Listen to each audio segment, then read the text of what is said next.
पूरी सूरत हाल पर बात करेंगे। साबिक वजीर दाखिला शेख रशीद अहमद साहब हमारे साथ मौजूद हैं। शेख साहब बहुत शुक्रिया। शेख साहब, पंजाब इलेक्शन की तारीख आ गई है, 30 अप्रैल को इलेक्शन होना है। आपको ये सब कुछ अब स्मूथली होता नजर आ रहा है कि पहले सूबाई इलेक्शन होंगे, फिर अक्टूबर में जाके वफाक के इलेक्शन होंगे, या कुछ ना कुछ अलग होगा, एक साथ ही हो रहे होंगे, पहले कहीं वफाक के हो जाएंगे, क्या नजर आ रहा है?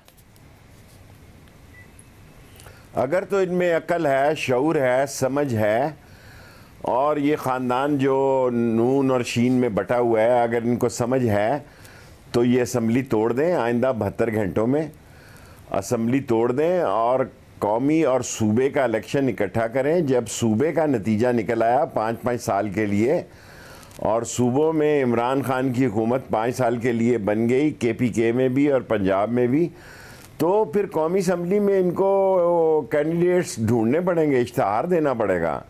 क्योंकि पंजाब और KPK के इलेक्शन अगर कौमी असम्बली के साथ हो जाएं तो इनकी बचत है, वरना तो झाड़ू फिर जाएगा इनकी सियासत का। इनकी सियासत का सत्यानाश हो जाएगा। जो आदमी जिन हालात में ना डॉलर जो है 280 से लेके 300 में है, पेट्रोल नहीं है, डीजल नहीं है, LPG नहीं है, इवन लोगों के पास कब्र के पैसे नहीं है कि मुर्दे को कैसे दफनाएं, और कुछ ना करे शहबाज शरीफ तो ये कब्र ही थोड़ी हाफ प्राइस पे कर दे, डिस्काउंट कर दे, ताकि मरने वाले के घर में इतने पैसे हों कि वो कब्र के पैसे दे सके, कफन के पैसे दे सके। ये नेस्तो नाबूद हो गया। ये 13 रुकनी पार्टियां आज बैठेंगी। 13 रुकनी क्या, 3 रुकनी पार्टियां। एक वो है आसफ जरदारी साहब, और एक हैं फजलुर रहमान, और एक है नवाज शरीफ। बाकी 13 पार्टियों के नाम आप मुझे बताएं। बाकी जो हैं वो ऐसे ही हैं जैसे अब मैं क्या कहूँ। तो शेख साहब, ये तय है कि पंजाब में जीतना, देख रहा हूँ मैं 10 और 15 दिन में हालात बेहतर होते देख रहा हूँ। और शेख साहब, ये तय है कि इलेक्शन जीतना पंजाब में इमरान खान नहीं है, चाहे नवाज शरीफ साहब आ जाएं, कोई भी कैंपेन चला लें, मरीम नवाज साहब एक्टिव हैं, आपको कोई मुकाबला नहीं नजर आ रहा है कि जी कोई मुकाबला हो रहा होगा? एज ए पॉलिटिकल वर्कर मैं कोई मुकाबला नहीं देख रहा। और नवाज शरीफ आ जाएं, अब तो उनका भाई वजीर आजम है, फिर अल्लाह ही उनको लाएगा। अब तो उनका भाई वजीर आजम है, वो आ जाएं, क्योंकि इनके भागने के भी तरीके होते हैं और इनके आने के भी तरीके होते हैं। और जो कुछ इन्होंने माशी तौर पर मुल्क का गरीब ज़बा खाने में डाल दिया और ख़ुद सियासी महखानों में बैठे हुए हैं। लंदन में भी तो कैद ही ज़िंदगी गुजार रहा है वो। 3.5 साल से वो ना बर्गर खाने निकल सक रहा है और ना कोई ड्रिंक्स लेने निकल रहा है। 3.5 साल से हाउस अरेस्ट है। बाहर निकले, आए, इलेक्शन की कैंपेन करे, बताए लोगों को मैं हूँ, मैं नवाज शरीफ जो बीमारी में गया था और पैनाडोल भी नहीं खाई, और मुझे वोट दो। फिर उसे पता लग जाएगा वोट पड़ती है कि कुछ और पड़ता है। इनको कुछ और पढ़ना है, इनके डब्बों में वोटें नहीं पढ़नी इनको।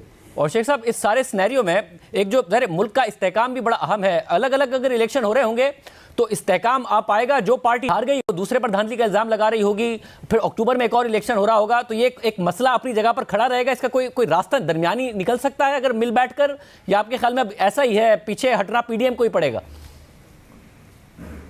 देखें, ज़िम्मेदारान को एक रोल अदा करना चाहिए। ये पाकिस्तान के अजीम ज़िम्मेदारान हैं, और इकट्ठा इलेक्शन कराना चाहिए और साफ़ और शफाफ इलेक्शन कराना चाहिए। और आज कल 2 अहम ज़िम्मेदारान मिले हैं, और आज भी 2-3 अहम एजेंसियों के लोग मिले हैं। और पाकिस्तान जो है, जितना आसिम मुनीर को या फ़ौज को या फ़ौज के अदारों को अजीज़ है, उतना ही शेख रशीद को अजीज़ है।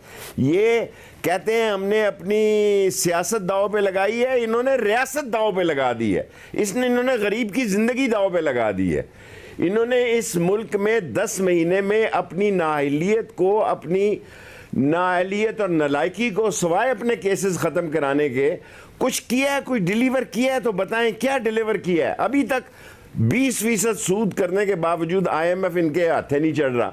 ये आए क्या करने हैं? शेख साहब, इस वक्त क्या हो रहा है मुल्क में, मुझे बताएं। शेख साहब, इस वक्त जो हालात और वाकयात हैं, ज़ाहिर है हुकूमत की कारकर्दगी बहुत बुरी है। IMF तक का प्रोग्राम बहाल कराने में प्रॉब्लम, महंगाई बहुत ज़्यादा, शरह सूद बहुत ज़्यादा, इंडस्ट्री के मसाइल, मईशत के मसाइल, इस सब में इमरान खान साहब को पंजाब का इलेक्शन भी मिल गया, तो फिर भी वो आर्मी चीफ से क्यों मिलना चाहते हैं? वो कह रहे हैं कोई बात करने को तैयार नहीं है, तो मैं क्या करूं? क्या वजह है? वो क्या अभी भी अपनी पॉपुलैरिटी पर भरोसा नहीं करने को तैयार? क्यों आर्मी चीफ से मिलना चाहते हैं आज उन्होंने कहा? देखें, दम दरूद की ज़रूरत होती है, दुआओं की ज़रूरत होती है। पाकिस्तान में पाक फौज बजाते खुद एक बहुत बड़ा अदारा है। रिटायर्ड आर्मी और हाजिर सर्विस आर्मी बजाते खुद एक बहुत बड़ा वोट बैंक है।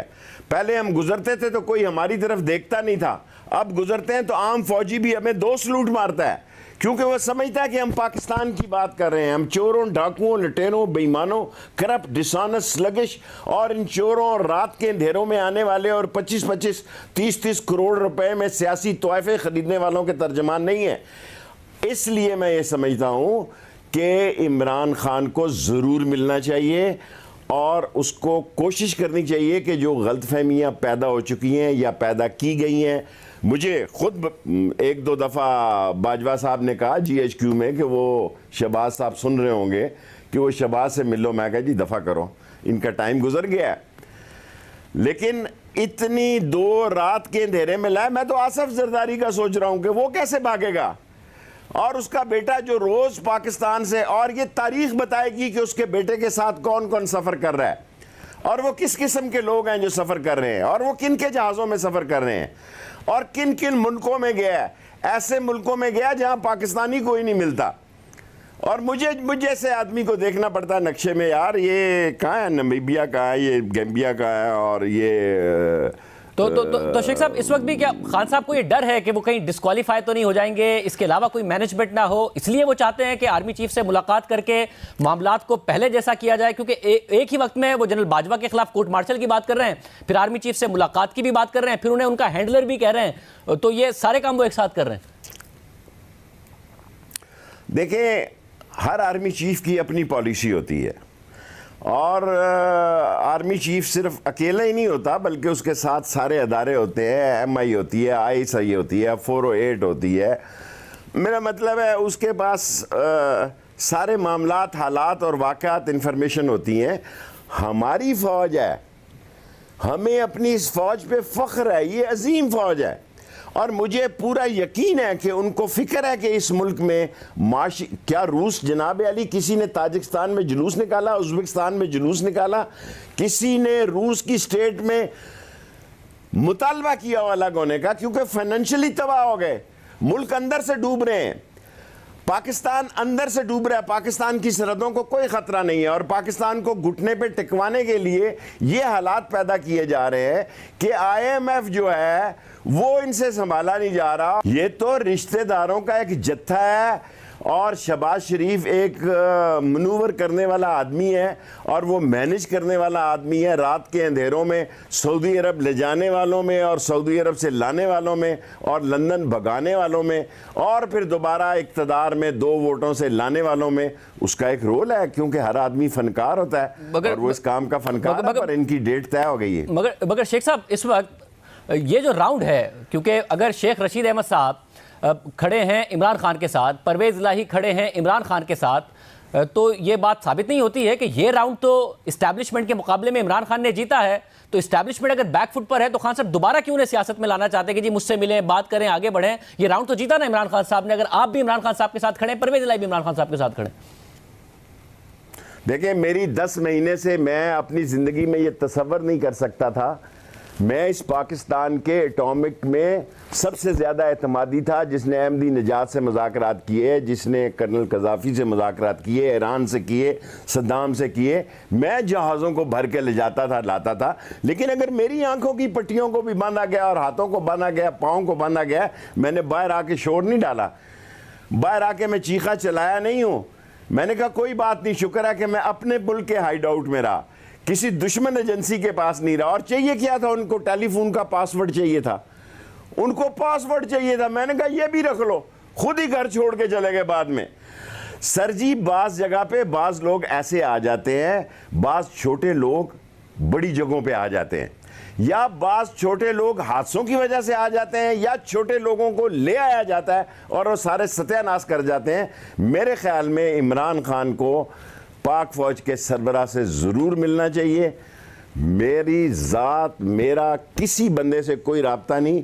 जब मैं इंटीरियर मिनिस्टर था उस वक्त मेरी इनसे मीटिंग्स थी, वो लोग कुछ बदल गए, कुछ नहीं बदले, लेकिन मैं समझता हूँ कि इमरान खान को ये जो एक खौफ बर्पा किया जा रहा है कि जब इमरान खान आएगा तो फौज और हमारे तल्लकात कशीदा हो जाएंगे, नहीं होंगे। क्यों होंगे?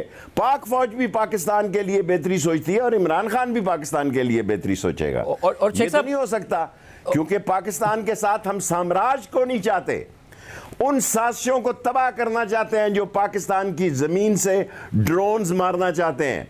और शेख साहब इस वक्त उन कुव्वतों को, पाकिस्तान का मैं वाहिद सियासी वर्कर हूं जिसको फजा से 2 दफा उतारा गया, 2 दफा अमेरिकन की फजा से उतारा गया, लेकिन क्या बिगाड़ दिया उन्होंने? पाकिस्तान का अजीम दोस्त चीन है। कल चीन ने कहा कि पाकिस्तान की मदद करो। वो तो कह रहे हैं कि हम इतने जलील और रुसवा हो जाएं, इतने खवार हो जाएं। मिला आपको क्या है जी? अभी ये 700 मिलियन भी चीन ने दिए हैं। और शायद और शेख साहब बड़े फख्र से कह सकता हूं कि चीन आपको इस मसले से निकाले। और कौन निकालेगा? औरों के तो अपने इंटरेस्ट हैं। तो शेख साहब हमारी सारी डिफेंस स्ट्रेटजी जो है वो चीन के साथ है, नेवल की, एयरफोर्स की, ग्राउंड की, टैंक की, खालिद की, F-60 F-7 की, सारी चीन के साथ हैं। साम्राज्य 1000 मील से दूर से बैठकर हमारे जमीन को, हमारे पड़ोस में, और जहां हमारा फॉरेन मिनिस्टर जाते डरता है उसकी टांगे कांपती हैं। तो शेख साहब इस वक्त एज ऑफ नाउ पाकिस्तान के मसले का हल है, वहां जाते उसकी टांगे कांपती हैं। तो शेख साहब एज ऑफ नाउ सारी जो सूरत हाल है वो इमरान खान को और आप लोगों को बेनिफिट करती है ना, कि अगर जल्दी दोनों इलेक्शन हो जाए तब भी, अगर अक्टूबर में वफाक के होते और पंजाब के पहले हो जाए तब भी, क्योंकि आगे जाके और महंगाई ही आनी है। ऐसा नहीं है कि आगे जाके अवाम के मामला ठीक हो जाने 6-8 महीने में। तो जो भी होगा इस वक्त सियासी जो इक्वेशन है वो आप ही को और इमरान खान साहब को ही बेनिफिट करती है इस सारे के सारे सिनेरियो में। आप दुरुस्त कह रहे हैं। देखें, इन्होंने आ बैल मुझे मार कहा है, अब ये खुद कह रहे हैं, अब ये खुद कह रहे हैं कि हमसे गलती हो गई। वो इंडिया का गाना ना, हमसे गलती हो गई सैया, ये अब खुद कह रहे हैं। शहबाज और इवन मरियम ने अपने मोनोग्राम से शहबाज की तस्वीर हटा दी है, उसने नवाज की तस्वीर लगाई हुई है। और नून लीग का ज्यादा सत्यानाश हुआ है, तबाही नून लीग की हुई है। पीपल्स पार्टी तो सिंध में सियासत कर रही है, जब इलेक्शन का टाइम आएगा तो फिर उसको पता लगेगा कि ये हारी जो सैलाब में से गुजरा है, जिसने सैलाब में से लाशें उठाई हैं, जो सैलाब में अभी भी वहां लगा हुआ है और आप माल बना रहे हैं, वो क्या रिएक्ट करता है। ये बात की बात है। लेकिन नून की सियासी कबर जो है वो पंजाब में और केपीके में तो वैसे ही नहीं है। केपीके में फजलुर रहमान है, गवर्नर साहब कल अलवी साहब को मिले हैं। गवर्नर साहब क्या पैगाम लाए हैं? वो फ्रंट मैन है फजलुर रहमान का। ये वही फजलुर रहमान है जिसके बाप मुफ्ती महमूद ने जुल्फ़िकार अली भुट्टो को शिकस्त दी, और ये यही फजलुर रहमान है कि पाकिस्तान में किसी जगह जीतने के लिए उसके पास तो फिर शेख साहब इसका मतलब है कि अगर फजलुर रहमान के गवर्नर ने अलवी से मिला और अलवी आज मिलने गया इमरान खान से, तो शेख साहब फिर आपका मशवरा हुकूमत को जरूर है कि जी साथ ही करा लो और पहले करा लो, मगर आप एजिटेट नहीं कर रहे होंगे इमरान खान साहब, पहले पंजाब का लड़ लेंगे फिर अपने वक्त पर वफाक का लड़ लेंगे, क्योंकि इक्वेशन उनके फेवर में ऐसा नहीं हो रहा होगा। शहबाज शरीफ को शाहजेब के प्रोग्राम से कहना चाहता हूं कि दोनों इकट्ठे कराओ और बताएं। मैं इस मुल्क की सालमियत, बेहतरी और सुकून और बेहतर फजा के लिए शाहजेब के प्रोग्राम से शहबाज शरीफ को यह कहना चाहता हूं कि भाई असेंबली तोड़ दो, सूबे और मरकज के इलेक्शन कराओ, क्योंकि ओवरसीज पाकिस्तानीज के भी वोट आ जाने हैं फिर। और 1 करोड़ वोट है, 1 करोड़ वोट में 38 से 40 हल्के ऐसे हैं जहां एक ओवरसीज का 35 मंडी, बाउद्दीन, सियालकोट, 38 हज़ार वोट है। वो वन साइडेड है सारे इमरान खान के साथ, आप मुंह देखते रह जाएंगे। सो आपके प्रोग्राम में शहबाज को मशवरा दे रहा हूं कि दोनों असेंबलियां तोड़ो और इलेक्शन इकट्ठे करवाओ। 10 दिन आगे क्या और 10 दिन पीछे क्या।